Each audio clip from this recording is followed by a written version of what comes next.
Hello and नमस्कार। आप सभी नेक साथियों का हमारे इस नए एपिसोड के अंदर हार्दिक अभिनंदन है, स्वागत है। भारतीय दंड संहिता इंडियन पेनल कोड की जनवरी को हम शुरू कर चुके हैं और अब तक 2 चैप्टर को हम बहुत भली भांति कर चुके हैं, अच्छे से निपटा चुके हैं। आज हमने आईपीसी के एक नए चैप्टर का श्रीगणेश करना है। उस चैप्टर का नाम है पनिशमेंट। चैप्टर नंबर 3 नाम है पनिशमेंट, सजा। कहां से कहां तक है? 53 से लेके 75 तक। मैंने आपको आईपीसी की रेंज याद करवाई थी और उम्मीद करता हूं इस बात का वहम मेरे दिमाग के अंदर पाल सकता हूं शायद कि आपने इस चीज की जो रेंज है आईपीसी की वो बहुत अच्छे से याद कर ली होगी। जैसे ही मैंने चैप्टर नंबर 3 कहा, आपके माइंड के अंदर ऑटोमेटिकली क्लिक होना चाहिए कहां से कहां तक? 53 से लेकर 75 तक। नाम क्या है? पनिशमेंट। यदि आपके दिमाग के अंदर ऐसा क्लिक हो रहा है तो उम्मीद मानिए, विश्वास कीजिए कि आपके माइंड ने ऑटोमेटिकली ऑन होना शुरू कर दिया है। एक टाइम ऐसा आएगा, यदि ऐसा ही रहा आपके माइंड के अंदर, ये दिमाग के अंदर आने लगा 53 से 75 तक, तो विश्वास कर सकते हो आप मेरे पर कि एक दिन ऐसा आएगा कि आपके सामने सेक्शन फेंका जाएगा, आप कैच करोगे। 52 क्या है? ये है। 53 क्या है? ये है। 54 क्या है? ये है। यदि आप वैसे का वैसा करते रहे हो जैसा आपको होमवर्क दिया गया है। तो सबसे पहला काम तो क्या था?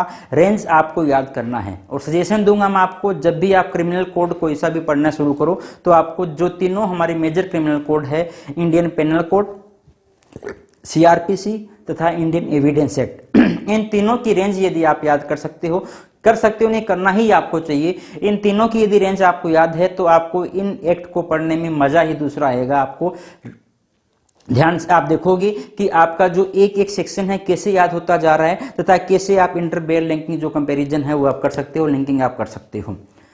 तो उम्मीद कर सकता हूं आपने अब तक याद कर ली होगी रेंज। नहीं की है तो आपको करनी चाहिए। चैप्टर का नाम हमारे पास है पनिशमेंट, या हिंदी में कहूं तो सजा। सबसे पहले हमारे माइंड के अंदर जो बात आती है वो आती है सजा की जरूरत ही क्यों पड़ी। क्रिमिनल कोड हम पढ़ रहे हैं, आपराधिक संहिता हम पढ़ रहे हैं, तो अपराध को रोकने के लिए कानून बनाए गए हैं। तो क्या किसी अपराध को रोकने के लिए कानून बना देना सफिशिएंट है? वे केवल ये कह देना उस अपराधी को, जो व्यक्ति अपराध कर रहा है उसको केवल ये कह देना कि बेटा ये गलत बात है, नहीं करना चाहिए, ऐसा मत किया कर, ये गलत बात है, ये अपराध है, हमने इसको अपराध बना रखा है। क्या केवल इतना कहने मात्र से वो व्यक्ति अपराध करना छोड़ देगा? क्या वो बेटा हमारा इतना अच्छा सपूत है कि मैंने उसको एक बार कह दिया और उसने छोड़ दिया? नहीं ना, यदि वो सपूत होता तो करता ही क्यों?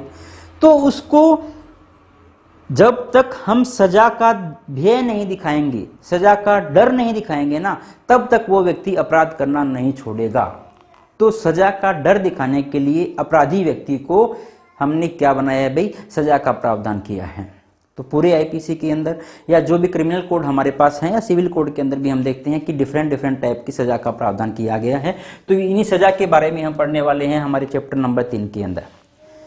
आईपीसी के अंदर सजा की जो शुरुआत होती है वो कहां से होती है, उसकी यदि बात करें तो हमने चैप्टर नंबर 1 को अच्छे से पढ़ा है।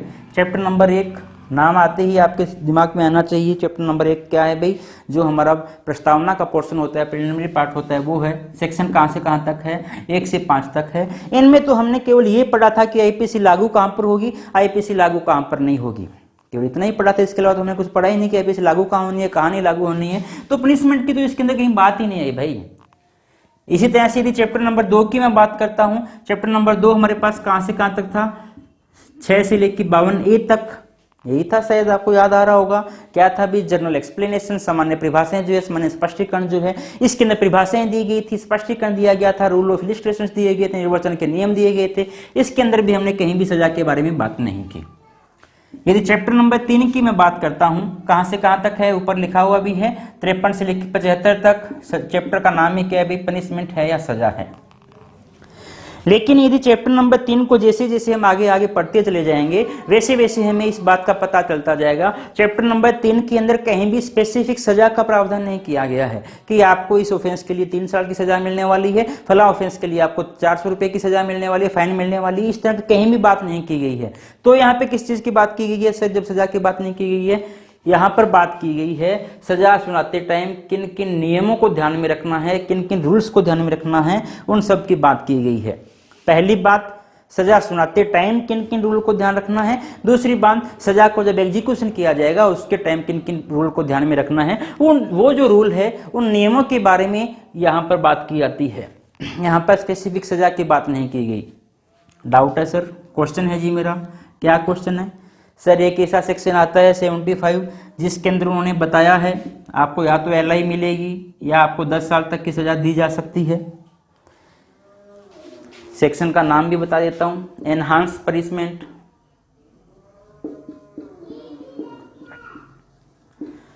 वृद्धित कारावास। डेफिनेटली आप सही कह रहे हो, जो एनहांस पनिशमेंट है, जो वृद्धित कारावास, जो सेक्शन नंबर हमारे पास 75 है, उसके अंदर डेफिनेटली लिखा हुआ है कि यदि आप वो ऑफेंस दोबारा करते हो, कौन सी ऑफेंस है उसके अंदर लिखे हैं चैप्टर 12 चैप्टर 17 के ऑफेंस दोबारा करते हो, ऐसा ऑफेंस जिसमें 3 साल से ज्यादा की सजा है, पड़ेगी हम आगे। वैसे ऑफेंस यदि आप दोबारा करते हो तो उनके अंदर दूसरी बार जब ऑफेंस करोगे तब 10 साल की सजा दी जा सकती है, या लाइफ इम्प्रिजनमेंट, आजीवन कारावास भी आपको दिया जा सकता है। ये बात उसके अंदर लिखी गई है। लेकिन क्या ये हमारे पास मेन पनिशमेंट है? क्या मूल सजा है क्या हमारी? ये हमारी मूल सजा तो नहीं है ना। ये तो हमारी क्या है, यदि दोबारा करते हो कंडीशनल हमारे पास पनिशमेंट है, मेन सजा तो नहीं है। तो मेन सजा की बात हमारे पास इस चैप्टर के अंदर भी नहीं की गई है। यदि हम चैप्टर नंबर 4 की बात करते हैं, कहां से कहां तक है यदि आपको मालूम हो, 76 से लेकर 106, क्या नाम है भाई? सामान्य अपवाद। ये तो बात ही अपवाद की करता है, ये तो कहता ही है कि जो मेरे अंदर आ गया भी उसमें सजा नहीं मिलने वाली। तो यहाँ तो सजा की बात ही नहीं है, यहाँ भी सजा नहीं है। चैप्टर नंबर 5 की यदि मैं बात करता हूं तो चैप्टर नंबर 5 कहां से कहां तक है? 107 से लेके 120 तक। क्या नाम है भाई? शायद कुछ याद होगा आपको, अबेटमेंट, दुष्प्रेरण। यदि दुष्प्रेरण की बात करें तो इसमें आपको जब ये चैप्टर हम पढ़ रहे होंगे तब आपको दिखाई देगा कि जो अबेटमेंट करता है उसको इतनी सजा मिलेगी। जो अबेटमेंट करते टाइम यदि वो साथ जिसने अबेटमेंट किया था ऑफेंडर को, ऑफेंडर ऑफेंस कर रहा है, उसके साथ में यदि वेटर खड़ा है तो उसको क्या सजा मिलनी है, इस तरह की सजा की बातें यहाँ पर की गई है। डेफिनेटली जब हम सेक्शन पढ़ रहे होंगे, चैप्टर पढ़ रहे होंगे, तब आपको पता चलेगा। लेकिन यदि मैं प्रिसाइजली बात करूं तो चैप्टर नंबर 5 के अंदर जो सजा की बात की गई है ना, वो डिपेंड करती है ऑफेंस के ऊपर, इंडिपेंडेंट नहीं है। डिपेंड कर रही है किसके ऊपर भाई? ऑफेंस के ऊपर। कैसे डिपेंड कर रही है?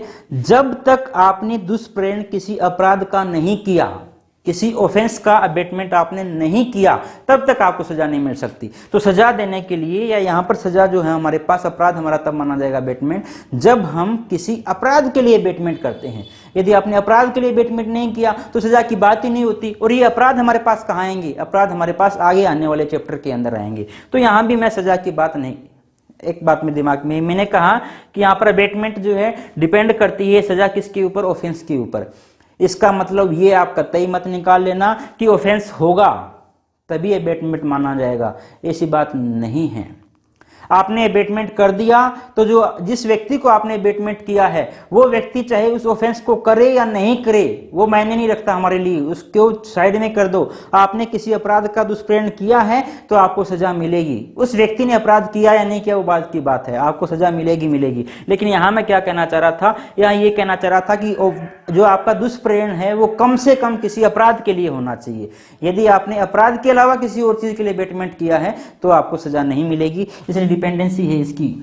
चैप्टर नंबर 6 के ऊपर यदि मैं आ जाता हूं, कहां से शुरू होता है हमारे पास? 121 से 130 तक जाता है, ऑफेंस अगेंस्ट स्टेट। और यहां से लेके यदि मैं पूरी बात करता हूं चैप्टर नंबर 23 511 तक की, तो इन सब सेक्शन के अंदर हम कहीं ना कहीं सजा की हम बात करते हैं। ये इतने चैप्टर 121 से लेके 511 तक लगभग 390 के हमारे पास सेक्शन बनते हैं। इतने सभी सेक्शन के अंदर यदि इनमें से कुछ 40-50 सेक्शन डेफिनेशन के निकाल दें, वहाँ पे सजा नहीं होगी, वरना हर सेक्शन के अंदर हमें कहीं ना कहीं पनिशमेंट की बात मिलेगी, सजा की बात मिलेगी कि इस अपराध के लिए आपको इतनी सजा मिलने वाली है। तो कहने का मेरा क्या मतलब है, जो हमारे ये 53 से लेकर 75 तक के कुछ एक सेक्शन जो है ना, 22-23 जो सेक्शन हमारे बन रहे हैं, वो आईपीसी के एक बहुत बड़े पार्ट को कंट्रोल करने वाले हैं। क्योंकि इतने बड़े सेक्शन के अंदर हमें सजा मिलेगी, लगभग 80% पोर्शन मान सकते हैं अपने। आईपीसी के 80% भाग को कंट्रोल करने वाले हैं कौन? कुछ एक सेक्शन जो हमारे पास 22 से 23 सेक्शन है। तो इनको यदि हमने अच्छे से सीख लिया तो आईपीसी का 80% पार्ट इन्हीं से कंट्रोल होगा। न केवल आईपीसी का इतना पार्ट, लेकिन यदि आपने सीआरपीसी को अच्छे से पढ़ा है तो सीआरपीसी को पढ़ते टाइम भी आपने देखा होगा सीआरपीसी का लगभग 40 से 50% हिस्सा जो है ना, वो केवल इसी बात पर निर्भर करता है कि सजा किस प्रकार की है। पूरे का पूरा सजा पर निर्भर करता है, सजा कौन देने वाला है, सजा का एग्जीक्यूशन कैसे होगा, सजा का प्रोसेस क्या होगा। 40% हिस्सा लगभग। एग्जांपल बता देता हूं आपको, एक चैप्टर आता है हमारे पास सीआरपीसी के अंदर एग्जीक्यूशन, निष्पादन किसका किया जाएगा भाई? निष्पादन सजा दी जाएगी उसी का तो किया जाएगा, और किस चीज का किया जाएगा। चैप्टर कहां से कहां तक है? 413 से लेकर 435 तक है। तो इस तरह से न केवल आईपीसी के इतने बड़े पोर्शन को, लेकिन सीआरपीसी के भी एक बहुत बड़े पोर्शन को इस चैप्टर के द्वारा कंट्रोल किया जा रहा है। इसलिए हमारे लिए ये चैप्टर बहुत ज्यादा इंपॉर्टेंट है। दूसरा, ये चैप्टर हमारे लिए किस लिए इंपॉर्टेंट है? ये चैप्टर हमारे लिए इंपॉर्टेंट है मेंस एग्जाम के अंदर। हमारा एक वो है सब्जेक्ट है जजमेंट राइटिंग, निर्णय लेखन। निर्णय लेखन के अंदर जो लास्ट पैराग्राफ होता है ना, वो लास्ट पैराग्राफ इसी सेक्शन से निकलने वाला है। यदि आपने निर्णय लेखन के अंदर व्यक्ति को दोष सिद्ध कर दिया है, तो दोष सिद्धि के बाद आप उस व्यक्ति को सजा सुनाओगे, और सजा सुनाते टाइम आपको चैप्टर नंबर 3 को ध्यान में रखना पड़ेगा। चैप्टर नंबर 3 को ध्यान में रखते हुए ही आप उस व्यक्ति को क्या सुना सकते हो भाई? सजा सुना सकते हो। तो निर्णय लेखन के अंदर भी ये बहुत बड़ा रोल अदा करता है। प्री एग्जाम के अंदर भी, मेन एग्जाम के अंदर भी, इवन दो इंटरव्यू के अंदर भी यहाँ से बहुत से क्वेश्चन पूछे जाते हैं। तो इतना इंपॉर्टेंट चैप्टर है, और हमने इस चैप्टर को बहुत अच्छे से आज डील करना है। एक एक सेक्शन को हम डील करेंगे, और सबसे पहला हमारे पास सेक्शन जो है वो है सेक्शन नंबर 53। उम्मीद करता हूँ आपने बेयर एक्ट खोल रखा होगा आईपीसी का। यदि आपने बेयर एक्ट नहीं खोला है तो आप जल्दी से वीडियो को पॉज कीजिए, अपना बेयर एक्ट लेके आइए, क्योंकि हम बेयर एक्ट के अंदर लिखी गई लैंग्वेज का एक एक जो पार्ट है, एक एक वर्ड जो है उसको हम अच्छे से पढ़ने वाले हैं। तो सबसे पहले हम डील करते हैं सेक्शन नंबर 53। सेक्शन नंबर 53 पढ़ के देखते हैं क्या लिखा हुआ है। आईपीसी निकालिए। पनिशमेंट या दंड।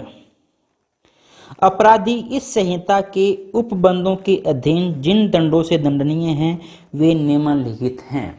इसमें बताया गया है 53 के अंदर कि इंडिया के अंदर, भारत में अपराधियों को कौन कौन से दंड दिए जा सकते हैं, कौन कौन सी पनिशमेंट जो है सुनाई जा सकती है। यहाँ पर 6 तरह की पनिशमेंट का जिक्र किया गया है। सबसे पहली जो पनिशमेंट है हमारे पास, वो हमारे पास क्या बताई गई है भाई? डेथ, मृत्यु। नंबर 2 पे जो लिखा गया है वो हमारे पास क्या लिखा गया है?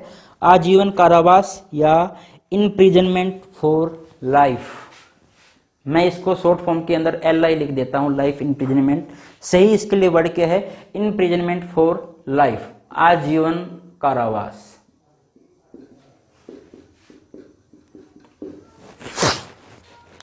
नंबर 3 पे यदि हम बात करते हैं तो नंबर 3 के ऊपर जो एक हमारे पास सजा हुआ करती थी ट्रांसपोर्टेशन की, जिसको हम काला पानी की सजा कहते हैं, वो हमारे पास पहले सजा हुआ करती थी, लेकिन अब उस सजा को काट दिया गया है। अब वो सजा हमारे पास नहीं है। तो नंबर 3 पे जो हमारे पास सजा थी, अब हमारे पास वो सजा नहीं है। 1949 के अंदर उसको क्या कर दिया गया था भाई? लोप कर दिया गया था, ओमिशन कर दिया गया था, उसको हटा दिया गया था। तो उसकी हम बात नहीं करते हैं। काले पानी की सजा थी, उसको हटाया गया, और एक नया सेक्शन हमारे पास जुड़ा गया 53A, जिसका जिक्र हम करेंगे आगे जाके। चौथे नंबर पे जिस सजा का प्रावधान किया गया है वो दिया गया है कारावास। आगे लिखा हुआ है कारावास 2 भांति का हो सकता है। नंबर 1 कठिन कारावास, नंबर 2 सादा कारावास। तो अपने भी लिख लेते हैं। किसकी बात की गई? इम्प्रिजनमेंट की बात की गई है, कारावास की बात की गई है। 2 तरह के कारावास की बात की गई है। पहला कठिन या कठोर, दूसरा क्या है भाई? सादा। इंग्लिश में बात करें तो पहला रिगरस इम्प्रिजनमेंट और दूसरा भाई सिंपल इम्प्रिजनमेंट। उसके बाद नंबर 5 में हमारे पास जिस अपराध की बात की गई, जिस सजा की बात की गई है, वो है संपत्ति का संपहरण, फॉरफीचर ऑफ प्रॉपर्टी। संपत्ति का संपहरण, फॉरफीचर ऑफ प्रॉपर्टी, फॉरफिट। और लास्ट में हमारे पास जो बात की गई है, छठी बात की गई है, वो बात की गई है फाइन की या जुर्माने की। सेक्शन नंबर 53 हमें ये बताता है इंडिया के अंदर किस किस तरह की हमें सजा दी जा सकती है, कितने प्रकार की सजा दी जा सकती है। केवल 5 ही प्रकार की सजा दी गई है। पहली मृत्यु, दूसरी आजीवन कारावास, तीसरी जो थी उसको काट दिया गया है, आज के टाइम में हमारे पास नहीं है। चौथी है कारावास, 2 तरह का हो सकता है, कठोर हो सकता है या सादा हो सकता है, रिग्रेस हो सकता है या सिंपल। आगे हमारे पास है संपत्ति का संपरण और आगे हमारे पास क्या है लास्ट में फाइन है। एक क्वेश्चन बहुत से लोगों के मन में डाउट क्रिएट करता है और बहुत बार एग्जाम के अंदर हमें देखने को मिलता है। क्वेश्चन क्या है, how many kinds of punishment are there in India. Bharat के अंदर सजा के कितने प्रकार हैं। क्वेश्चन ध्यान से देखना, भारत में कितने प्रकार की सजा हैं। How many kinds of punishment are there in India. Option के अंदर आपको दिया जाता है ए 3, बी 4, सी 5, डी 6।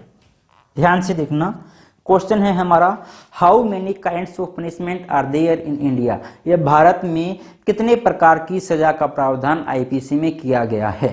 ठीक है, आईपीसी की हम बात करेंगे, सजा की हम बात कर रहे हैं तो कितने प्रकार की सजा, 3, 4, 5, 6। यदि हम यहां पर देखते हैं तो हमारे पास कितनी सजा है भाई, 1, 2, 3, 4, 5, 6। तो स्टूडेंट कहते हैं सर कितनी सजा है, 6 है। लेकिन यदि हम ध्यान से देखें तो हमारे पास एक जो पार्ट था इसका, पार्ट नंबर 3 था, उसको डिलीट कर दिया गया है। तो यदि हम उसको नहीं गिने, लोग कहते हैं सर एक को तो काट ही दिया गया, तो वो हमारे पास है ही नहीं। यदि इसको काट दिया गया है तो हमारे पास आंसर क्या होना चाहिए, 5। तो इसके अंदर हमेशा डाउट रहता है कि इसका आंसर 5 होगा या 6 होगा, सी होगा या डी होगा। ये क्वेश्चन हमेशा डाउटेबल क्वेश्चन है। लेकिन इन क्वेश्चनों, ये क्वेश्चन लगभग एग्जाम के अंदर आते रहते हैं और बहुत बार रिपीट हुआ, रिपीटेड क्वेश्चन आई है। अलग अलग जुडिशरी, अलग अलग स्टेट की जुडिशरी के अंदर ये क्वेश्चन बहुत बार आया हुआ है, एक बार नहीं कई बार आया हुआ है। और मोस्टली इंटरव्यू के अंदर तो ऐसे क्वेश्चन आपको हल्के फुल्के क्वेश्चन देखने को मिलते ही मिलते हैं। तो यहां पर यदि हम बात करें तो सबसे पहले हमें क्वेश्चन की जो लैंग्वेज है ना, उसको बहुत ध्यान से पढ़ना चाहिए। भी लैंग्वेज के अंदर क्या पूछा गया है, क्वेश्चन में पूछना क्या चाह रहा है। सपोज करो यदि क्वेश्चन के अंदर ये पूछा गया है कि भारत के अंदर प्रभावी रूप से कितनी सजाएं हैं। भारत के अंदर इफेक्टिवली, यदि मैं बोलूं इफेक्टिवली पूछा गया हो या प्रभावी रूप से पूछा गया हो, तो कोई दिक्कत ही नहीं है कि प्रभावी रूप से ये नहीं है हमारे पास 1, 2, 3, 4, 5। उत्तर हमारे पास पक्का क्या आ जाएगा भाई, 5 आ जाएगा, कोई दिक्कत ही नहीं है।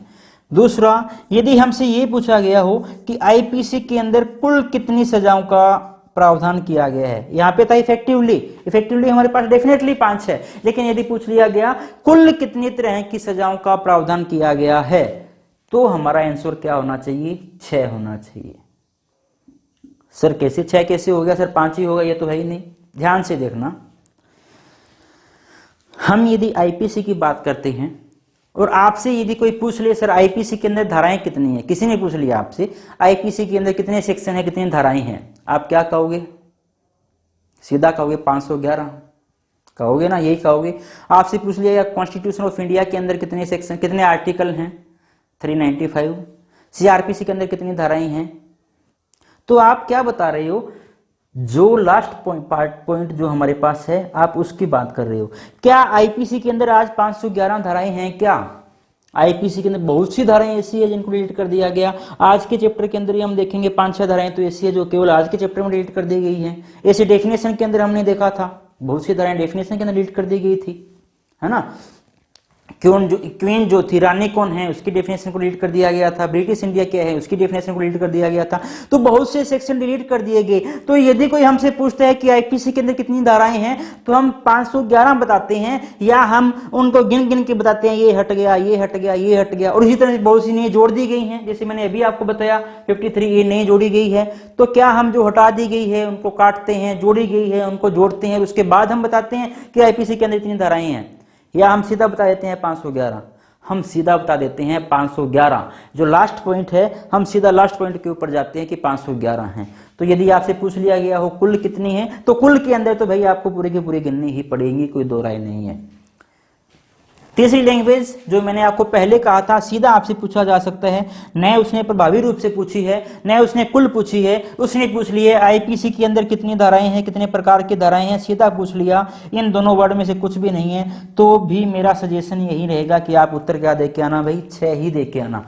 क्योंकि विभिन्न राज्यों के अलग अलग एग्जाम के अंदर 6 उत्तर को ही सही माना गया है, 5 को गलत माना गया है। 5 को तभी सही माना जाएगा जब उसने प्रभावी रूप से बात की हो, इफेक्टिवली बात की हो कि आज के टाइम में इफेक्टिवली कितनी धाराएं जो है, कितनी प्रकार की सजा हमारे पास क्या है, प्रभावी रूप से हमारे पास प्रचलन के अंदर है, तो कितनी है भाई, 5 प्रभावी रूप से। अदरवाइज क्या आंसर होना चाहिए, 6 ही आंसर होना चाहिए। मेरा सजेशन आपको क्या रहेगा, इसका आंसर क्या दो भाई, 6। आगे आप अपने विवेक से जो कुछ करना चाहो वो कर सकते हो। तो क्वेश्चन नंबर 1 हमारे पास क्या है, कितने तरह की सजाएं हमारे पास थी, इसका मैंने आपको बहुत अच्छे से एक्सप्लेन किया। लेकिन यदि जो धाराएं से जो हमारे पास पनिशमेंट दी गई हैं, ध्यान से यदि हम देखें इन पनिशमेंट को थोड़ा सा देखें, तो इसमें एक पनिशमेंट हमारे पास है संपत्ति का संपहरण, फॉरफीचर ऑफ प्रॉपर्टी। ये जो सजा है ना, ये हमारे पास न के बराबर है पूरे आईपीसी के अंदर। आप घर पे जाके सर्च मारना, आपके पास शायद आईपीसी का पीडीएफ होगा ना, यदि नहीं है तो आईपीसी का पीडीएफ डाउनलोड करो और पीडीएफ के अंदर इंग्लिश में डाउनलोड करना फॉरफिट,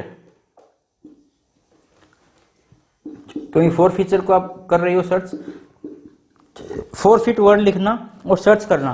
पूरी आईपीसी के अंदर केवल 4 सेक्शन आपको ऐसे मिलेंगे, 4 अपराध आपको ऐसे मिलेंगे जहां पर संपत्ति के संपहरण या फॉरफीचर की बात की गई है, केवल और केवल 4 सेक्शन।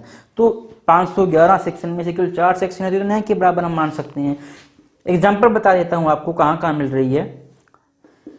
आईपीसी के अंदर सेक्शन नंबर 127 पढ़ के आप देखना, सेक्शन 128 पढ़ के देखना, 2 सेक्शन आपको और मिलेंगे। इनके अंदर किसकी बात की गई है, फॉरफीचर ऑफ प्रॉपर्टी की बात, केवल मात्र 4 सेक्शन है, तो इसको भी हम न्याय के बराबर मान सकते हैं। तो मुख्य रूप से यदि मोटे मोटे रूप से यदि मैं सजा को बात करूं ना, तो सजा मेरे पास 1, ये भी कारावास है, ये भी कारावास है, कारावास को मैं 1 की मान सकता हूं, 2 और तीसरे मेरे पास क्या है, फाइन। मोटे रूप से मैं सजा को 3 पार्ट में डिवाइड कर सकता हूं। मैं अब हम समझने के पर्पज से कर रहे हैं, वरना काइंड ऑफ पनिशमेंट यदि आता है तो मैंने बता दिया उत्तर 5 होगा या 6 होगा, उनमें से कुछ होगा। लेकिन मजेदार तरीके से यदि मोटे रूप से यदि मैं सजा को वो करता हूं, तो हम पाते हैं कि हमारे पास केवल 3 तरह की सजा है। पहली जो सजा हमारे पास आती है वो कौन सी आती है अभी, डेथ। दूसरी सजा जो हमारे पास आती है वो आती है कारावास, इम्प्रिजनमेंट की। कारावास को मैं 2 प्रकार में बांट सकता हूं। पहला कारावास मेरे पास कौन सा होगा, आजीवन कारावास, और दूसरा मेरे पास क्या होगा, आजीवन के अलावा अन्य कोई कारावास हो सकता है। अन्य कारावास जो है उनको फिर 2 पार्ट में बांट दिया मैंने। पहला जो है वो मेरे पास कौन सा कारावास, कठोर कारावास, और दूसरा साधारण कारावास सॉरी। और तीसरी तरह की मेरे पास सजा है वो कौन सी है, जुर्माना या फाइन। चौथी जो सजा थी फॉरफीचर ऑफ प्रॉपर्टी, मैंने बता दिया न्याय के बराबर है, केवल 4 ऑफेंस के अंदर है। ये आपका होमवर्क भी है, आपने वो ढूंढने हैं 4 ऑफेंस कौन से हैं। 2 मैंने आपको बता दिए और 2 आपने ढूंढने हैं कि वो 2 ऑफेंस और कौन से हैं। कल की क्लास में मैं आपसे पूछूंगा, अदरवाइज आप कमेंट सेक्शन के अंदर मुझे बताना भी कौन कौन से वो 2 सेक्शन हैं जहां पर हमें फॉरफीचर ऑफ प्रॉपर्टी की और बात की गई है। तो मेन हम 3 तरह की सजा की बात करेंगे, डेथ, इम्प्रिजनमेंट एंड फाइन। यदि मैंने आपको जो भी सीआरपीसी का मैंने चैप्टर बताया था ना, एग्जीक्यूशन वाला चैप्टर बताया था 413 से लेकर 435 तक का, उस चैप्टर को भी इन्होंने इसी 3 पार्ट के अंदर बांटा गया है। यदि 413 से 435 का जो चैप्टर है उसके यदि हम शुरू के 12 सेक्शन को यदि हम ध्यान से देखें तो उन 12 सेक्शन को 4-4 के पार्ट के अंदर इनमें बांटा गया है। आप ध्यान से देखना, आज घर जाके एक बार पढ़ के देखना। 413 से लेके 413, 14, 15, 16 ये जो हमारे पास 4 सेक्शन जो है वो किससे डील करते हैं, मृत्युदंड से डील करते हैं। आगे वाले 4 सेक्शन मेरे पास है 417 से लेके 420 तक के जो 4 सेक्शन है 17, 18, 19, 20 वो किससे डील करते हैं, कारावास से डील करते हैं। और आगे आने वाले 4 सेक्शन जो मेरे पास है 21 से लेके 24 वो डील करते हैं, फाइन से डील करते हैं।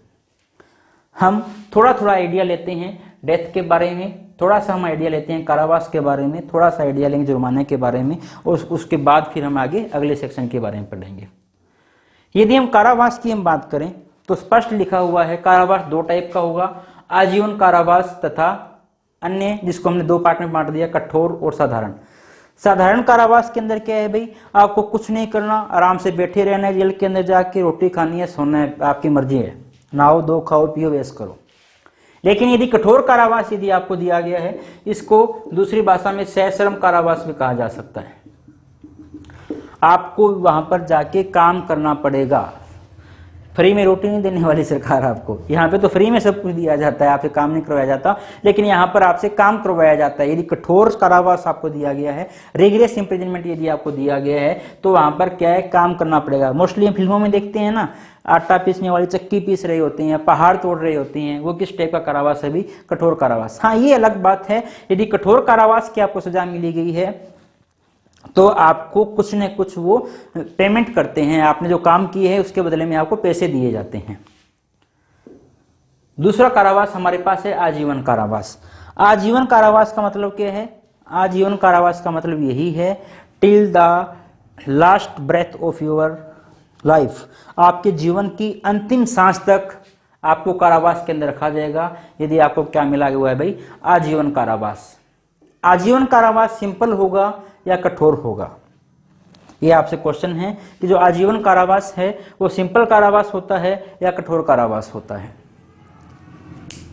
तो आप कहोगे सर कठोर होता है, कुछ कहेंगे सिंपल होता है, और आप ऐसा इसलिए कह रहे हो, दोनों आंसर आपके इसलिए आ सकते हैं क्योंकि एक्सप्रेसली कहीं भी ऐसा नहीं लिखा गया कि आजीवन कारावास कठोर होगा या आजीवन कारावास क्या होगा, सिंपल होगा। किसी भी एक्ट को आप उठा के देख लो, किसी भी एक्ट के अंदर कहीं भी ये नहीं लिखा गया।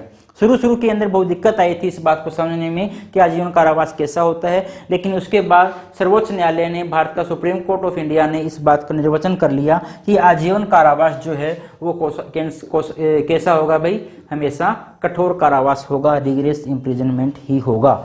ये बताया जाए या नहीं बताया जाए, अभी एक सेट रूल बन चुका है कि आजीवन कारावास होगा तो कैसा होगा, कठोर कारावास ही होना है, सिंपल कारावास नहीं होना।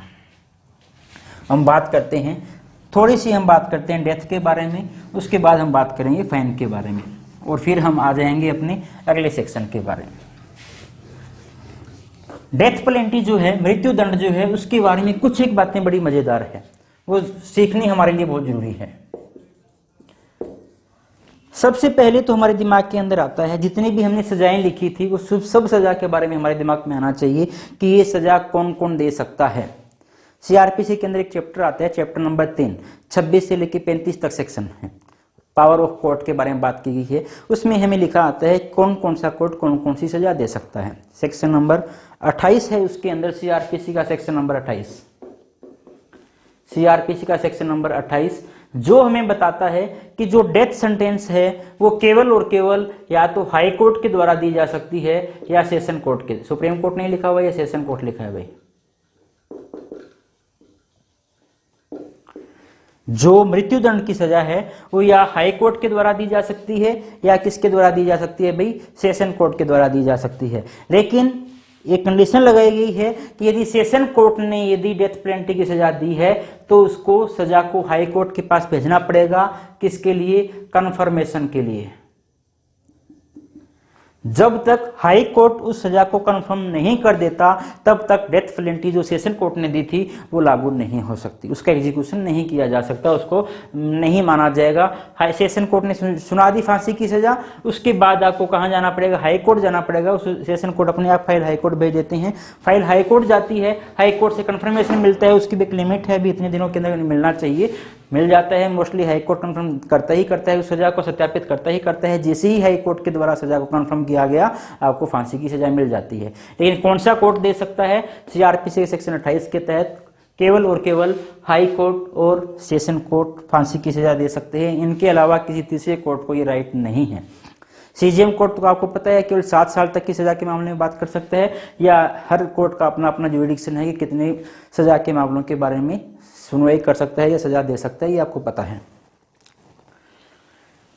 सर एक क्वेश्चन है जी, आप कह रहे हो केवल 2 ही कोर्ट ऐसे हैं, हाई कोर्ट और सेशन कोर्ट, जो डेथ पेनल्टी दे सकते हैं, सजा दे सकते हैं। तो क्या सर सुप्रीम कोर्ट नहीं दे सकता क्या? सर सुप्रीम कोर्ट भी तो देता है, आप उसकी बात क्यों नहीं कर रहे? केवल हाई कोर्ट और सुप्रीम सेशन कोर्ट की आप बात क्यों कर रहे हो?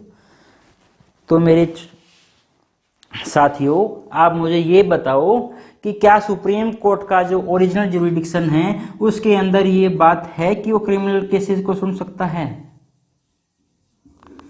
सुप्रीम कोर्ट अपने ओरिजिनल ज्यूरिडिक्शन, हम कॉन्स्टिट्यूशन के अंदर पढ़ने वाले हैं कि उसकी ओरिजिनल ज्यूरिडिक्शन कौन कौन से हैं, मूल क्षेत्राधिकार उसका कौन कौन सा है। क्या सुप्रीम कोर्ट का जो मूल क्षेत्राधिकार है उसके अंदर क्रिमिनल मामलों को सुनने का अधिकार है क्या उसके पास?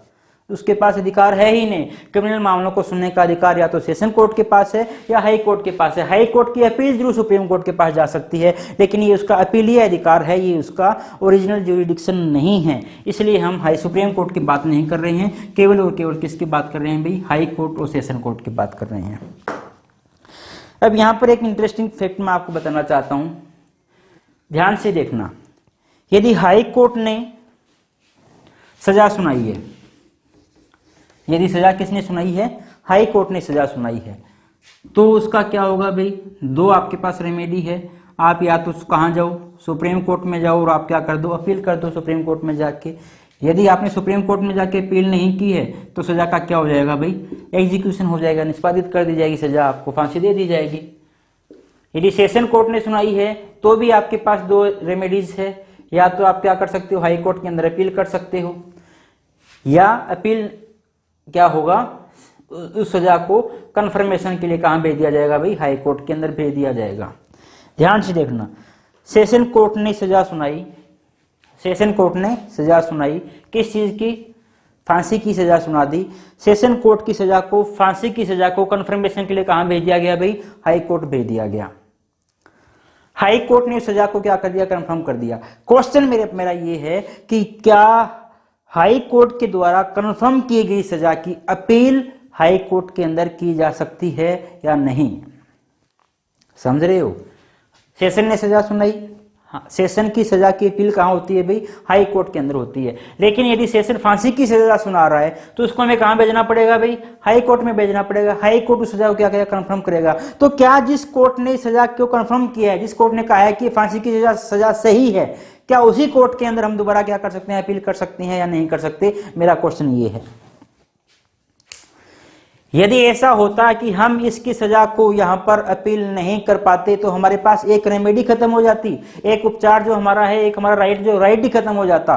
लेकिन हमारे राइट को खत्म नहीं किया गया है। बेशक हाई कोर्ट हमारी सजा को सत्यापित करता है कि यह सजा सही है, लेकिन फिर भी सेशन कोर्ट के फैसले की अपील तो कहां की जाएगी भाई? हाई कोर्ट के अंदर ही की जाएगी। सेशन कोर्ट ने आपको फांसी की सजा सुना दी है तो आपके पास रेमेडी है, डेफिनेटली रेमेडी है। आप कहां जा सकते हो? हाई कोर्ट के अंदर जा सकते हो। उसकी अपील कहां की जा सकती है भाई? हाई कोर्ट के अंदर की जा सकती है। सर एक क्वेश्चन है जी, क्या क्वेश्चन है? और ये मोस्टली क्वेश्चन जिसकी हम बात आगे करने वाला हूं, वो क्वेश्चन इंटरव्यू के अंदर बहुत बार पूछा जाता है। जब एग्जामिनर जो इंटरव्यूअर है हल्के फुल्के क्वेश्चन पूछने के मूड में होता है, तब ऐसे क्वेश्चन बहुत बार पूछता है। क्या क्वेश्चन है कि ऐसा कहां पर लिखा गया है कि जब आपको मृत्यु दंड की सजा सुना दी जाए, क्योंकि मृत्यु दंड की सजा है, फांसी की सजा नहीं है। आपने देखा होगा सेक्शन के अंदर क्या लिखा हुआ है? 53 के अंदर डेथ, या दूसरी तरफ क्या लिखा है? मृत्यु दंड। केवल इतना लिखा गया है।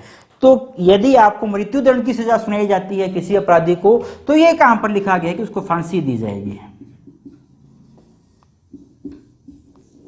क्योंकि फांसी की सजा तो नहीं है, सजा तो किसकी है? सजा तो मृत्यु दंड की है। तो ये मृत्यु दंड की सजा सुनाई जाती है तो ये कहां पर लिखा गया है कि फांसी ही दी जाएगी? इंटरेस्टिंग क्वेश्चन है। और एग्जामिनर जो है, इंटरव्यूअर है, ऐसे क्वेश्चन मोस्टली पूछते हैं। तो वही बात जैसा हमने अभी देखा था, आजीवन कारावास सिंपल होगा या कठोर होगा ये कहीं नहीं लिखा गया है, वैसे ही ये भी कहीं नहीं लिखा गया है किसी एक्ट के अंदर कि इंडिया के अंदर मृत्युदंड का मतलब फांसी ही है। मृत्युदंड दे दिया तो आपको फांसी ही दी जाएगी और किसी तरह का वो नहीं दिया जाएगा, दूसरे तरीके से आपको नहीं मारा जा सकता, ये कहीं नहीं लिखा हुआ। तो फिर फांसी ही क्यों दी जाती है? फांसी इसलिए दी जाती है, जो भी न्यायाधीश अपना निर्णय सुनाता है ना, जो भी जज अपना निर्णय सुनाता है, वो अपने जजमेंट के अंदर, अपने उस निर्णय के अंदर लिख देता है कि इस व्यक्ति को तब तक फांसी के ऊपर लटकाया जाए तब तक इसकी क्या नहीं हो जाए भाई? मृत्यु नहीं हो जाए। हैंग टिल डेथ, ये लिख दिया जाता है फांसी के अंदर।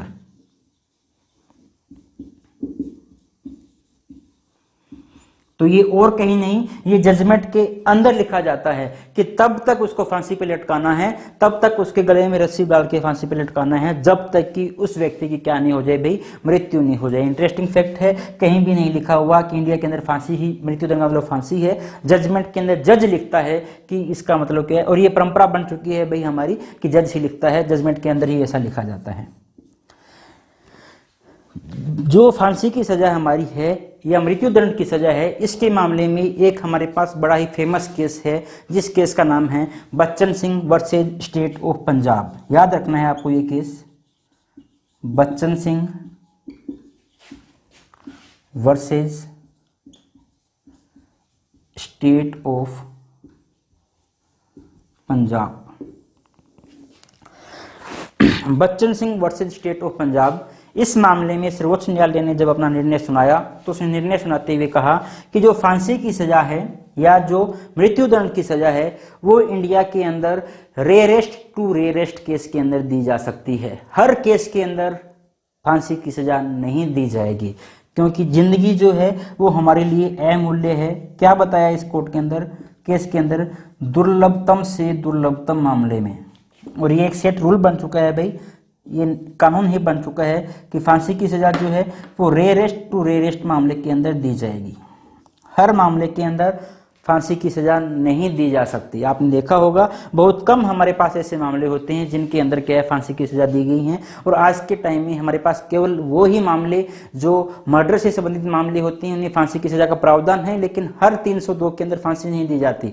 302 का जिसके ऊपर चार्ज लगा है, जिसको दोष सिद्ध कर दिया गया है 302 के तहत, उसको मोस्टली क्या दी जाती है भाई, LI की सजा ही दी जाती है। लेकिन यदि किसी व्यक्ति की बर्बर हत्या की गई है, इंसानियत भी ऐसी हत्या की नहीं गई कि लगता हो कि इंसान ने हत्या की है, ऐसा लगता है दानव ने हत्या कर दी है, तब हमें उसमें फांसी की सजा दी जाती है। वरना मोस्टली 302 के अंदर फांसी की सजा का प्रावधान तो किया गया है मृत्युदंड की सजा का, लेकिन मृत्युदंड दिया नहीं जाता। क्यों? क्योंकि एक सेट रूल बन चुका है Bachchan Singh versus state of Punjab के बाद कि जो रेयरेस्ट टू रेयरेस्ट केस होंगे केवल उन्हीं केस के अंदर क्या दी जा सकती है भाई, फांसी दी जा सकती है। हर मामले के अंदर फांसी नहीं दी जा सकती। तो ये हमारे पास कुछ एक बातें थी जो मृत्यु दंड से संबंधित थी। अब आपका एक होमवर्क मैं आपको दे रहा हूं कि आईपीसी के अंदर जितने भी सेक्शन हैं 121 से लेके 511 तक, आपने उन सभी सेक्शन में से ये ढूंढ के निकालना है कि कहां कहां पर मृत्यु दंड का प्रावधान किया गया है। कौन कौन से वो सेक्शन ऐसे हैं जहां जहां पर मृत्यु दंड की सजा के बारे में बात की गई है। फिर वही बात, आपको पूरी आईपीसी पढ़ने की जरूरत नहीं है। इसके लिए आपको केवल और केवल क्या करना है, जो आपकी पीडीएफ है, पीडीएफ के अंदर केवल आप एक वर्ड लिखिएगा, डेथ वर्ड लिखिएगा, क्लिक कीजिएगा सर्च बटन के ऊपर। आपके पास मुश्किल से 12, 13 या 15 ऑफेंस ऐसे आएंगे जहां पर मृत्यु दंड की सजा का प्रावधान किया गया है। तो आपको ये सभी के सभी जो सेक्शन हैं उनको एक बार जरूर देखना है। सर आप ऐसा क्यों कह रहे हो, इनको जरूर देखना है? इसका एक रीजन है, बहुत बड़ा रीजन है, जिसके लिए मैं आपको कह रहा हूं। मोस्टली जो स्टूडेंट है ना, उनका क्वेश्चन होता है, जब भी हम क्लास में पढ़ा रहे होते हैं तो मोस्टली बच्चे पूछते हैं कि सर क्या हमें जितनी भी सजा दी गई है सारी की सारी सजा हमें याद करनी है क्या? क्योंकि याद करने के लिए बहुत कुछ है। पहले हमें अपराध का नाम याद करना पड़ता है, उसके बाद हमें उस अपराध के अंदर कौन कौन से इंग्रेडिएंट है, कौन कौन से उसके तत्व हैं, वो सभी याद करने पड़ते हैं। उसके बाद अपराध का सेक्शन भी याद करना पड़ता है, अपराध का पनिशमेंट वाला सेक्शन कौन सा है वो भी याद करना पड़ता है। और केवल एक एक्ट हमारे पास नहीं है, कम से कम 20-22 एक्ट हमें याद करने पड़ते हैं। तो क्या सर हमें उनकी पनिशमेंट भी याद करनी पड़ेगी? मैंने बताया लगभग 300 सेक्शन हमारे पास ऐसे हो जाते हैं जहां पर पनिशमेंट का प्रावधान किया गया है। ये 300 की पनिशमेंट याद करने लगे फिर तो हो गया हमारा डब्बा गोल।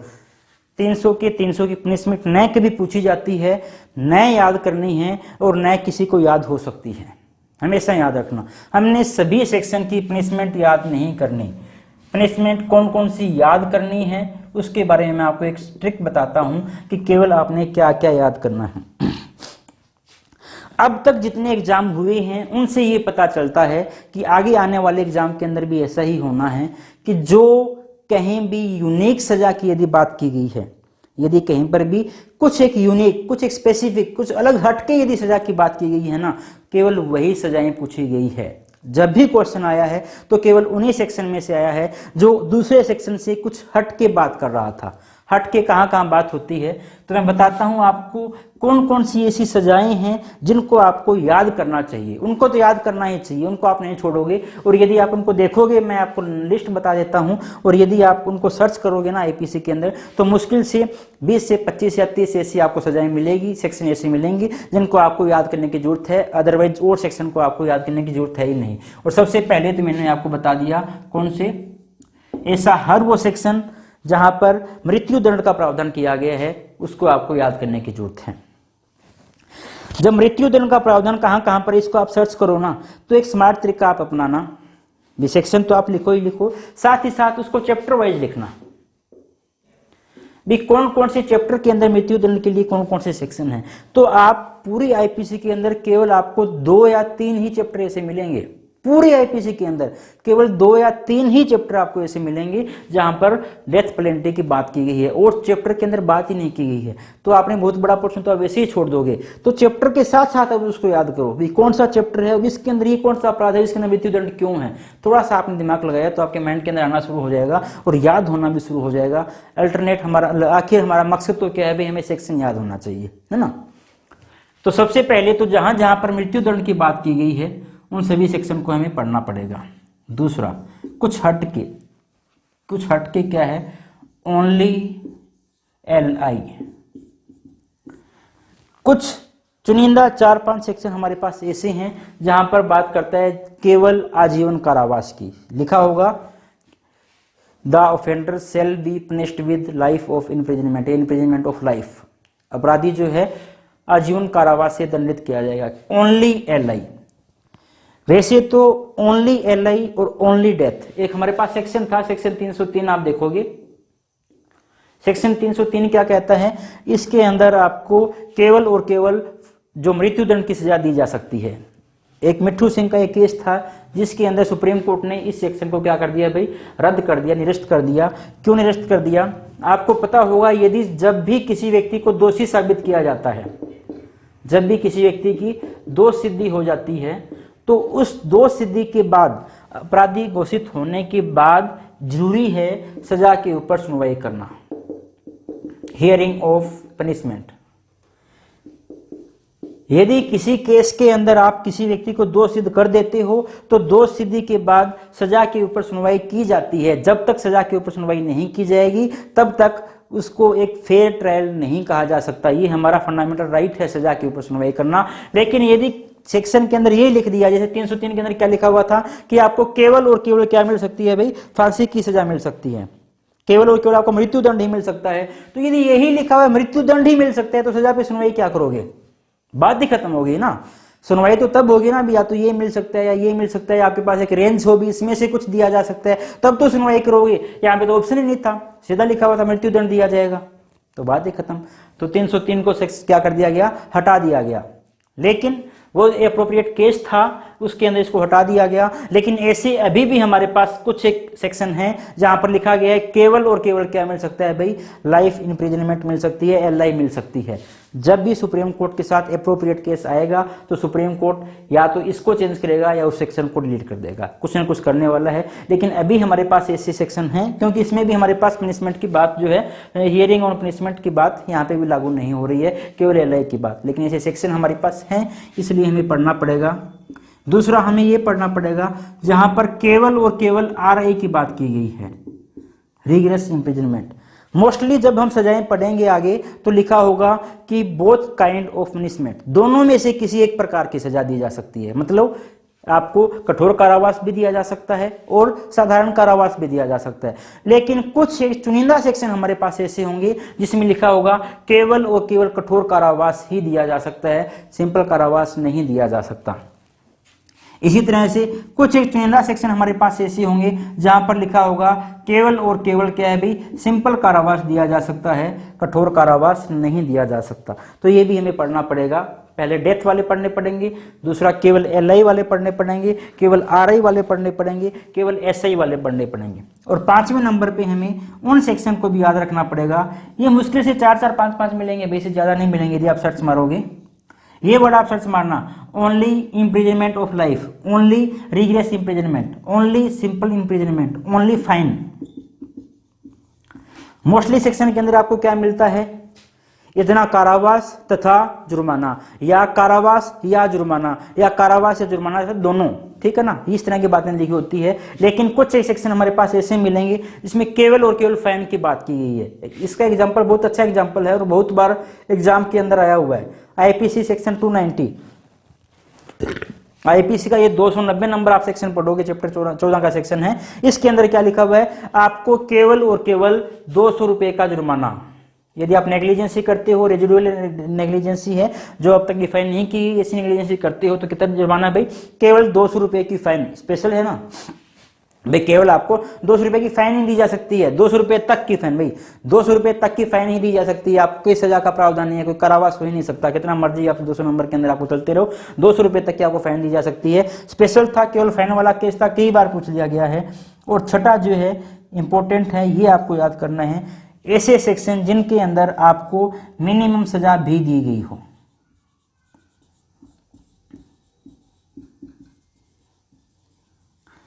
यदि आप आईपीसी की पीडीएफ के अंदर सर्च करोगे नॉट लेस देन,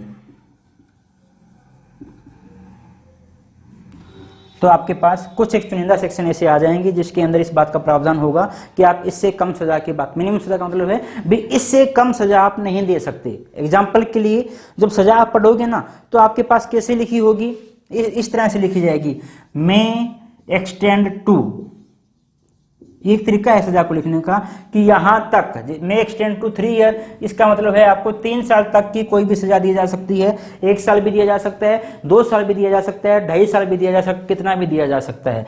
एक सजा आपको दी जाती है, लिखने का तरीका है shall be punished with, shall be punished with, इसका मतलब है अगर लिखा हुआ है मान लो shall be punished with 3 year, इसका मतलब क्या है, आपको 3 साल की सजा दी जाएगी, समझ रहे हो। यहां पर है मे बी एक्सटेंड टू 3 साल तक की सजा, यहां पर है 3 साल की सजा। और तीसरा तरीका जो है वो लिखा होता है कहां से लेकर कहां से कहां तक। एग्जाम्पल के लिए 3 साल से 10 साल तक की सजा, मतलब उसके अंदर फिक्स कर दिया किसी भी सूरत के अंदर 3 साल से कम की सजा नहीं दी जा सकती। क्या फिक्स कर दिया, किसी भी सूरत के अंदर 3 साल से कम की सजा दी ही नहीं जा सकती। तो ऐसे जो ऑफेंस है हमारे पास कुछ एक ऑफेंस होंगे, 5-7 ऑफेंस ऐसे हैं, उनको भी हमें याद करना है जिनके अंदर मिनिमम पनिशमेंट का प्रावधान किया गया है। ऐसा क्यों किया गया है, डेफिनेटली ये जो ऑफेंस होंगे कुछ ग्रेव ऑफेंस होंगे, सीरियस ऑफेंस होंगे, तभी तो कहा गया ना भी इतनी सजा तो कम से कम मिलनी ही चाहिए। सीरियस ऑफेंस है इसलिए इसमें प्रावधान किया गया कि मिनिमम आपको इतनी सजा तो मिलनी ही चाहिए। तो ये हमारे पास वो सेक्शन है, यदि आपने ये चार्ट यदि कंप्लीट कर लिया ना तो आपको ये चार्ट आगे आने वाले चैप्टर के अंदर, इस चैप्टर के अंदर भी बहुत हेल्पफुल होगा और नए जाने कितने ही क्वेश्चन आपका ये चार्ट आपको कंप्लीट करवा जाएगा। आप डेथ वाले जितने सेक्शन है इसके आगे लिख लो, ओनली एल आई वाले जितने सेक्शन है इसके आगे लिखो, ओनली आर आई वाले कितने सेक्शन हैं, ओनली एस आई वाले कितने सेक्शन हैं, ओनली फाइन वाले कितने सेक्शन हैं, और ऐसे कितने सेक्शन हैं जिनमें मिनिमम पनिशमेंट का प्रावधान किया गया है। आज ही पीडीएफ निकालो और जो मैंने वर्ड आपको बताए हैं उनको सर्च करो और एक A4 साइज के पेज के ऊपर इसको लिखो और जहां पर आपके पीडीएफ, जहां पर आपके बेर एक्ट के अंदर पनिशमेंट वाला सेक्शन शुरू होता है, चैप्टर शुरू होता है, वहां पर आप इसको जोड़ दो। तो आपको जो पनिशमेंट का जो बर्डन अब तक हमारे दिमाग में रहता है, याद करनी है, पनिशमेंट याद करनी है, पनिशमेंट याद करनी है, पूरे का पूरा बर्डन ही खत्म हो जाएगा। अब केवल आपको याद करना है तो केवल और केवल डेफिनेशन याद करनी रह जाएगी। आईपीसी इतनी बड़ी जो थी ना, इतना बड़ा भूत जो था, इतना सा हो जाएगा, केवल डेफिनेशन याद करनी रह जाएगी, इंग्रेडिएंट याद करने रह जाएंगे, सजा याद करने की जरूरत ही नहीं है, केवल इतने लोगों की सजा हमें याद करनी पड़ेगी। मुश्किल से 25 से 30 सेक्शन होंगे, मुश्किल से 35 से 40 सेक्शन होंगे और ये आपका क्या रहेगा भाई, होमवर्क रहेगा। जितना अच्छे से आप इस होमवर्क को कंप्लीट करोगे उतना ही आपका जो आईपीसी है वो प्रिसाइज हो जाएगा, छोटा हो जाएगा। आपको रिविजन करने में, आपको याद करने में, आईपीसी को पढ़ने में मजा दोगुना हो जाएगा। अब हम अगली सजा की थोड़ी सी अपने बात करते हैं। डेथ की हमने बात कर ली है, एलआई की हमने बात कर ली, आरआई की हमने बात कर ली और एसआई की हमने बात कर ली। लास्ट में जो हमारे पास सजा बचती है फाइन, उसके बारे में हम थोड़ी सी बात कर लेते हैं, फिर हम आगे बढ़ते हैं। फाइन मतलब कि जुर्माना। कुछ एक सजाएं हमारे पास ऐसी है जिसके अंदर केवल और केवल क्या लगाया जा सकता है, फाइन लगाया जा सकता है। जैसे मैंने अभी आपको बताया 290 जो था उसमें केवल और केवल फाइन का ही प्रावधान है, फाइन के अलावा किसी और चीज़ का प्रावधान नहीं है। तो इसमें एक तो हमें वो बातें हमें पढ़ने लायक है जहाँ पर केवल और केवल क्या है भाई, फाइन ही है। दूसरा हम इसके अंदर ये पढ़ेंगे कि भाई आपके ऊपर फाइन इम्पोज कर दिया गया, फाइन लगा दी गई है, लेकिन फाइन लगाने का मतलब क्या ये है कि आपको फाइन भरनी ही भरनी पड़ेगी? यदि आप फाइन अदा नहीं करते हो तो क्या हो जाएगा? यदि आपने फाइन को पे नहीं किया तो क्या होगा? इसके लिए हमारे पास आईपीसी के इसी चैप्टर के अंदर 8 सेक्शन दिए गए हैं। सेक्शन नंबर 63 से लेके 70 तक के जितने सेक्शन है ना, वो इसी बात से डील करते हैं। यदि आपने फाइन नहीं भरा तो आपके साथ क्या होने वाला है, तो इसको हम अच्छे से डील करने वाले हैं। एक हमारे पास लास्ट टाइप की जो सजा थी वो क्या थी, फॉरफीचर ऑफ प्रॉपर्टी। उसको फिर मैं एक बार थोड़ा सा ध्यान से देखना। फॉरफीचर ऑफ प्रॉपर्टी, संपत्ति का संपरण। संपरण का मतलब है कि उठा के ले, अपहरण जो होता है ना, वही एक ही बात है, किडनैपिंग। भी बंदे की किडनैपिंग होती है, संपत्ति का फॉरफीचर हो जाता है, एक ही बात है। मतलब आपकी संपत्ति को उठा के ले आया जाएगा। मैंने आपको बताया पूरे आईपीसी के अंदर केवल 4 सेक्शन हमारे पास ऐसे हैं और 2 सेक्शन मैंने आपको एग्जांपल में बता भी दिए थे। और 2 सेक्शन कौन से हैं वो आपको होमवर्क दिया था, आईपीसी का 127 और 128। ऑफेंस अगेंस्ट स्टेट के अंदर आता है, राज्य के विरुद्ध अपराध के अंदर आता है। 127-28 हम पढ़ेंगे। तो ये 2 सेक्शन तो ऐसे हैं और 2 सेक्शन और हैं जो आप याद करने हैं, फॉरफीचर ऑफ प्रॉपर्टी। लेकिन एग्जामिनर कई बार जो इंटरव्यू है ना, इंटरव्यू के अंदर कई बार यहाँ से क्वेश्चन पूछ लिया जाता है। क्या क्वेश्चन पूछा जाता है, ध्यान से देखना, आप क्वेश्चन समझने की कोशिश करना। मान लो एक गाड़ी है, एक कार है, इस कार के अंदर कोई व्यक्ति किसी भी तरह का ड्रग्स लेके जा रहा था, नशा लेके जा रहा था और इसको पकड़ लिया गया। इसके अंदर जो व्यक्ति सवार था, ड्राइवर था, उस ड्राइवर को पकड़ लिया गया। उसने जितना भी वो नशा लेके जा रहा था उस नशे को भी पकड़ लिया गया। साथ ही साथ आप जानती हो कि उस गाड़ी को भी क्या कर लिया जाएगा, भी फॉरफिट कर लिया जाएगा, पकड़ लिया जाएगा। उस गाड़ी को ले जाते हैं पुलिस वाले अपने पास। केस नंबर 1 मैं बता रहा हूं।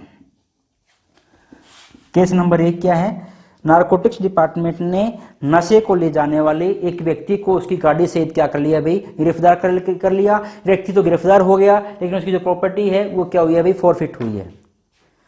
दूसरा जो मैं बात कर रहा हूं वो मैं बात कर रहा हूं सेक्शन नंबर 53 के। सेक्शन नंबर 53 के अंदर हमने देखा एक जगह पे लिखा हुआ है, सजा के अंदर लिखा हुआ है फॉरफीचर ऑफ प्रॉपर्टी।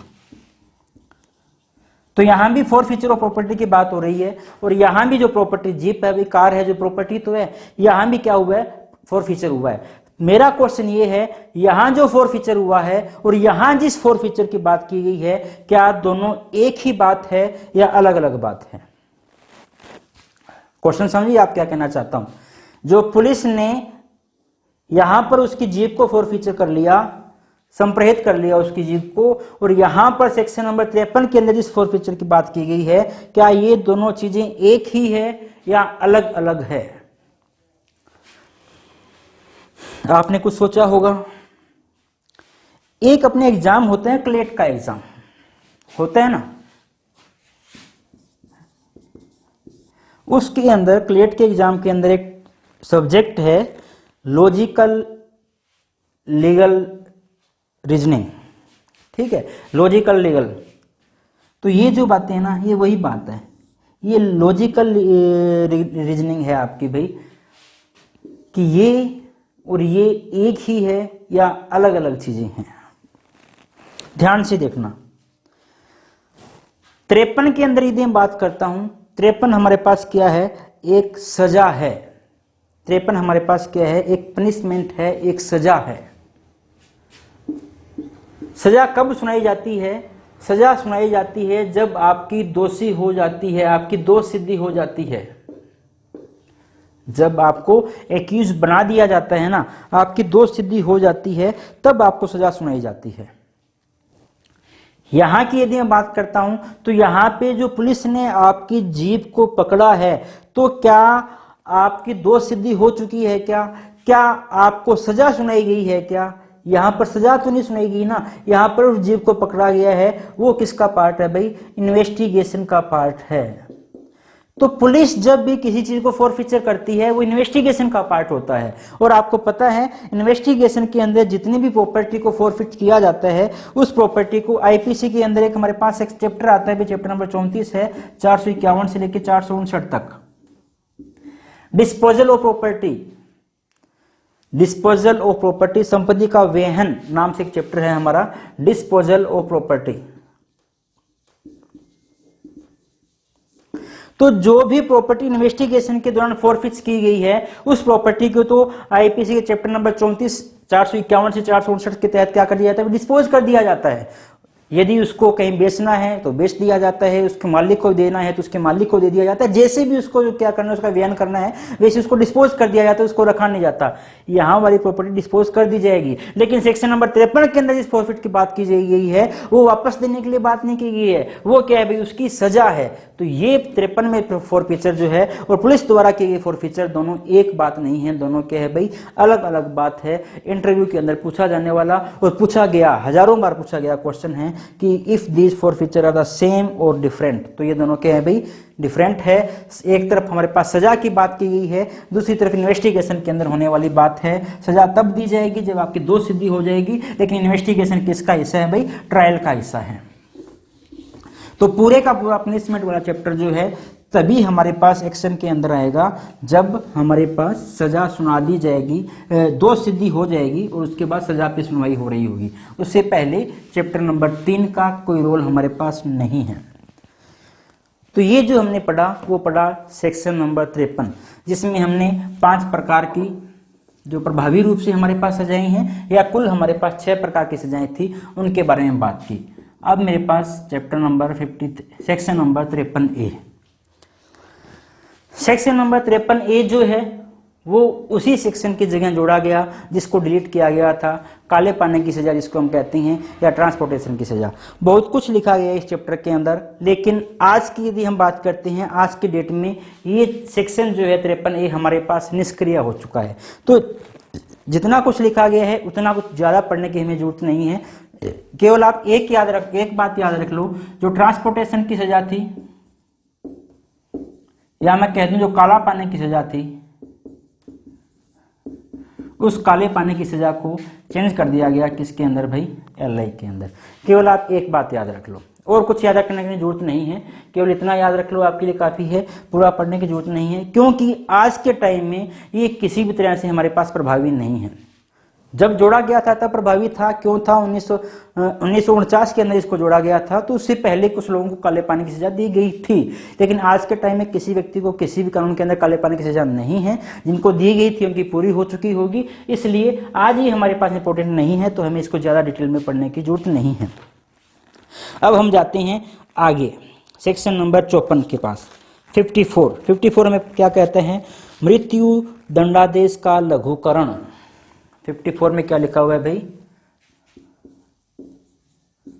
कम्यूटेशन, लघुकरण। लघुकरण का मतलब क्या है भाई, सजा को छोटा करना।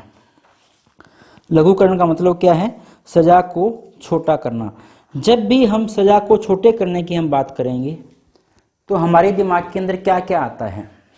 पहले तो हमारे दिमाग के अंदर आना चाहिए आईपीसी का ये चैप्टर नंबर कौन सा है, चैप्टर नंबर 3 सेक्शन नंबर 54। यहाँ पे सजा को कम करने की बात हो रही है। आपके दिमाग के अंदर कॉन्स्टिट्यूशन ऑफ इंडिया के भी 2 आर्टिकल आने चाहिए। एक आर्टिकल आपके दिमाग में आना चाहिए जहां पर राष्ट्रपति के पास पावर है सजा को कम करने की। एक आर्टिकल हमारे पास ऐसा है जहां पर गवर्नर या राज्यपाल के पास पावर है सजा को कम करने की। पहला आर्टिकल नंबर 54। दूसरा किसके पास पावर है भाई, प्रेसिडेंट के पास है पावर।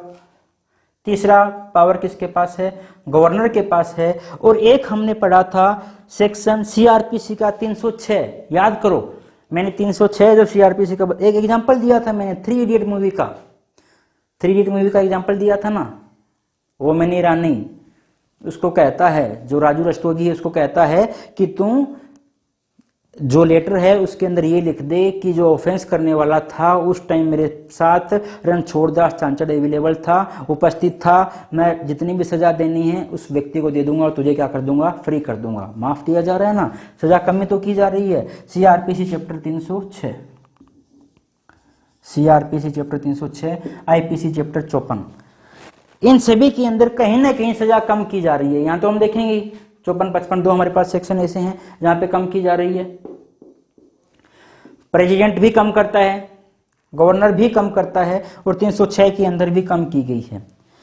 ये चारों एक साथ पढ़ने क्यों जरूरी है, चारों एक साथ हमारे दिमाग के अंदर रहने क्यों जरूरी है? क्यों क्वेश्चन कुछ इस हिसाब से आ जाता है कभी कभार कि जो सजा का लघुकरण किया गया है 54 के तहत, आईपीसी सेक्शन 54 के तहत सजा का लघुकरण किया गया है, उसकी पावर किसके पास है? ऑप्शन ए के अंदर आपके पास आ जाता है जो अप्रोप्रिएट गवर्नमेंट है उसके पास है, बी के अंदर आ जाता है प्रेसिडेंट के पास, सी के अंदर आ जाता है गवर्नमेंट के पास, और डी के अंदर आ जाता है आपके पास कि कोर्ट ऑफ जस्टिस के पास या क्रिमिनल कोर्ट के पास। इस तरह के आपको ऑप्शन ये दे दिए जाते हैं। तो जैसे ही हमारे क्वेश्चन के अंदर क्लिक होता है ना, क्या लिखा होता है? सजा को कम करने की पावर, कम्यूट करने की पावर, माफ करने की पावर, तो हमारे दिमाग में सबसे पहले जो नाम आता है वो किसका आता है? राष्ट्रपति का आता है।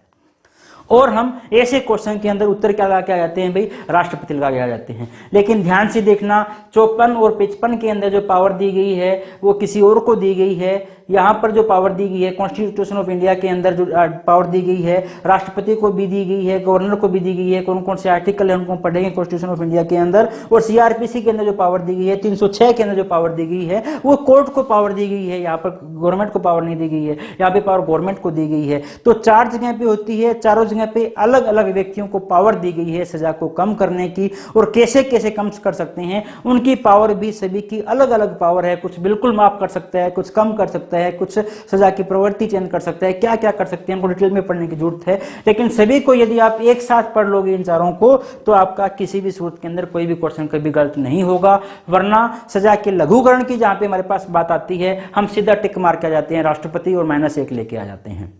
तो ऐसा हमने नहीं करना है। तो ये उम्मीद करता हूं आप घर जाके पढ़ोगे, एक बार देखोगे जरूर इन सेक्शन को कि राष्ट्रपति कहां कर सकता है, राज्यपाल कहां कर सकता है, 306 के अंदर कौन कर सकता है, और 54 और 55 जो है कम्यूटेशन की बात है। ये तो हम बहुत अच्छे से भी हम करने ही वाले हैं। तो हम बात करते हैं सजा के लघुकरण की 54 के अंदर क्या लिखा हुआ है, ध्यान से पढ़ें।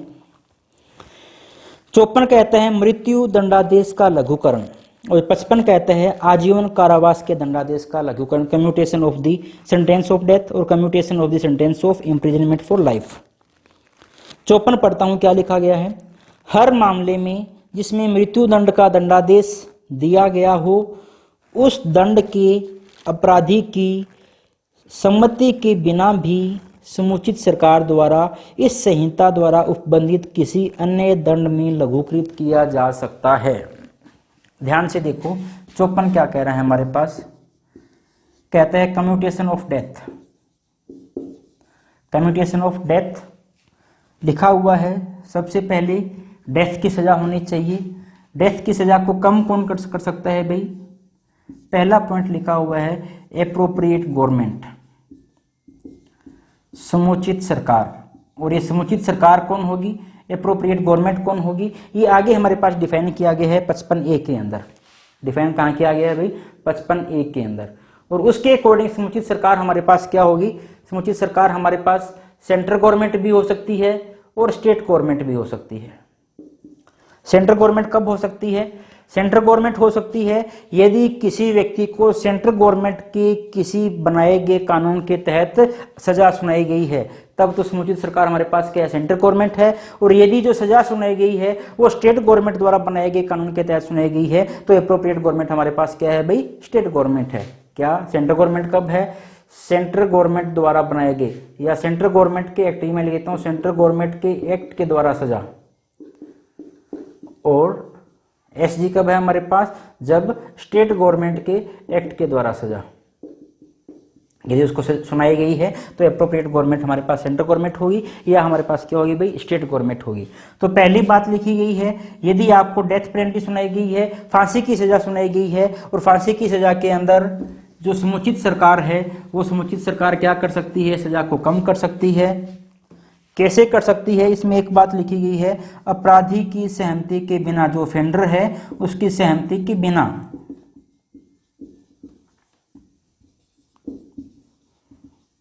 और किस सजा के अंदर कर सकती है? आईपीसी के अंदर लिखी गई किसी भी अन्य सजा के अंदर, किसी भी अन्य सजा में। किसी भी अन्य सजा के अंदर। दोबारा से पढ़ के देखते हैं कि यही बात लिखी गई है। हर मामले में जिसमें मृत्यु का दंडादेश दिया गया हो, उस सजा के अपराधी की सम्मति के बिना भी समुचित सरकार इस संहिता द्वारा उपबंधित किसी भी अन्य दंडादेश में क्या कर सकती है भाई, लघुकृत कर सकती है। डेथ पेनल्टी को समुचित गवर्नमेंट अपराधी की सहमति के बिना किसी भी अन्य सजा के अंदर क्या कर सकती है भाई, कन्वर्ट कर सकती है। 54 ये कहता है। 55 ऊपर लिख देता हूँ भाई। 55 क्या कह रहा है? 55 कहता है जो LI हमारे पास है, आजीवन कारावास है, उसका लघुकरण। आजीवन कारावास का लघुकरण क्या कहता है? हर मामले में जिसमें आजीवन कारावास का दंडादेश दिया गया है, अपराधी की सहमति के बिना भी समुचित सरकार उस दंड की ऐसी अवधि के लिए जो 14 वर्ष से अधिक न हो, दोनों में से किसी भी भांति के कारावास में लघुकृत कर सकती है। ध्यान से देखना, LI जो है सेम बातें जो यहाँ पे लिखी गई थी। पहला कौन कर सकता है भाई, समुचित सरकार कर सकती है। दूसरा क्या लिखा गया है, अपराधी की सहमति के बिना कर सकती है। और आगे जो बात लिखी गई है वो लिखी गई है किस में कन्वर्ट कर सकती है भाई, कारावास में कन्वर्ट कर सकती है। किसमें? कारावास में कन्वर्ट कर सकती है। कारावास कौन सा? सिंपल कारावास भी हो सकता है और RI भी हो सकता है। और कितना? इतना जो 14 वर्ष से ज्यादा न हो, या मैं ये बोल सकता हूं कि अधिकतम 14 वर्ष तक। अधिकतम कितना भाई? 14 वर्ष तक। ये हमारे पास 55 कहता है। LI को कम किया जा सकता है किसी भी तरह के कारावास के अंदर। सिंपल भी हो सकता है, रिग्रेस भी हो सकता है। मैक्सिमम कितना हो सकता है भाई? 14 वर्ष तक हो सकता है। यहाँ तक हमें कोई दिक्कत नहीं है। वो 55A के अंदर गवर्नमेंट की परिभाषा दिखाई गई है जो मैंने यहाँ पर आपको लिख दी है। यदि इतना आपको समझ आ गया तो मेरे माइंड के अंदर एक क्वेश्चन क्रिएट हो रहा है। क्या क्वेश्चन है? ध्यान से देखना। LI को जब कम करने की बात हो रही है तब लिखा गया है कि आप किस में कन्वर्ट कर सकते हो भाई, कारावास के अंदर ही कन्वर्ट कर सकते हो। मतलब LI को आप फाइन के अंदर कन्वर्ट नहीं कर सकते, LI को आप कारावास में कन्वर्ट कर सकते हो, वो अलग बात है। सिंपल में भी कर सकते हो, रिग्रेस में भी कर सकते हो। लेकिन जब फांसी की बात की गई है, डेथ पेनल्टी की बात की गई है, तो उसमें लिखा गया है किसी भी कारावास के अंदर। तो क्या मेरा क्वेश्चन ये है, क्या डेथ पेनल्टी को फाइन के अंदर कन्वर्ट किया जा सकता है? क्या केवल फाइन के अंदर? क्यों यहाँ क्या लिखा गया है? किसी भी अन्य सजा के अंदर कन्वर्ट किया जा सकता है। ये तो लिखा गया है किसी भी अन्य सजा के अंदर कन्वर्ट किया जा सकता है। तो मेरा क्वेश्चन ये है, क्या डेथ पेनल्टी को जब लघुकृत किया जाता है, कम्यूट किया जाता है, तो क्या उसको कम्यूट करके केवल और केवल फाइन की सजा सुनाई जा सकती है क्या? यहाँ तो फिक्स कर दिया कारावास चुनाया जा सकता है, लेकिन यहाँ पर उन्होंने नहीं लिखा। तो मेरा क्वेश्चन शायद आपको समझ आ रहा होगा, क्या फांसी की सजा को कम्यूट करते वक्त केवल और केवल फाइन की सजा में कन्वर्ट किया जा सकता है या नहीं किया जा सकता है? तो ठीक है, आप इसके अकॉर्डिंग बता रहे होंगे। यदि नहीं किया जा सकता तो क्यों नहीं किया जा सकता? कहाँ पर ऐसा लिखा गया है, कहाँ पर बाउंडेशन लिखाई गई है? क्यों ऐसा क्वेश्चन क्यों पूछ रहा हूँ? ध्यान से देखना। यदि मैं सिंपल से रिग्रेस इम्प्रिजमेंट की यदि सजा की यदि बात करता हूँ, साधारण से कठोर की बात करता हूँ, तो सबसे साधारण सजा जो है वो फाइन की होगी, है ना। सबसे आसान सजा फाइन की, पैसे भुगतो। उसके बाद जो है फॉरफीचर ऑफ प्रॉपर्टी की होगी। भाई ठीक है भाई, आपने फाइन नहीं दिया, आपकी संपत्ति लेगी उठा के। उसके बाद जो सजा है वो SI की होगी। उसके बाद की जो डिफिकल्ट सजा है वो RI की होगी, और उसके बाद की सजा LI की होगी, और उसके बाद की सजा क्या होगी हमारे पास? डेथ। यदि मैं सिंपलेस्ट से डिफिकल्टी की बात करता हूँ तो ये हमारे पास सजा होगी। तो यहाँ तो हमें लिख दिया कि आप ये जो सजाएं हैं ना, इन दो के अंदर कन्वर्ट नहीं कर सकते हो, केवल और केवल ये कन्वर्ट कर सकते हो। लेकिन डेथ के अंदर कहीं हमें ऐसी बाउंडेशन लगाई नहीं है उसने। तो क्या डेथ को सबसे सिंपलेस्ट, सबसे हार्डेस्ट जो सजा है उसको क्या सबसे सिंपलेस्ट सजा के अंदर कन्वर्ट किया जा सकता है या नहीं किया जा सकता? ये मेरा आज का क्वेश्चन है। ये क्वेश्चन आपके लिए क्वेश्चन ही है। इस क्वेश्चन का हम जवाब ढूंढेंगे कल की क्लास के अंदर। तब तक आपका ये होमवर्क है, आप इसका जवाब ढूंढिए, और जो भी आपका आंसर हो आप मुझे कमेंट बॉक्स के अंदर कमेंट जरूर कीजिए कि सर इसका आंसर यस है, नो है। यस है तो क्यों, नो है तो क्यों, वरना हम कल इसका आंसर कल के क्लास के अंदर हम ढूंढेंगे और जानेंगे कि इसका आंसर क्या होगा। यदि आपको हमारी क्लासेस पसंद आ रही हैं तो हमारे चैनल को लाइक कीजिए, सब्सक्राइब कीजिए, और यदि आपको लगता है कि इन क्लासेस की जरूरत आपके किसी जानने वाली चिर परिचित आपके दोस्त को है, आपके शुभचिंतक को है, तो उस तक भी आप हमारी क्लासेस को शेयर कीजिएगा। मिलते हैं कल एक नए सेशन के साथ, तब तक के लिए धन्यवाद।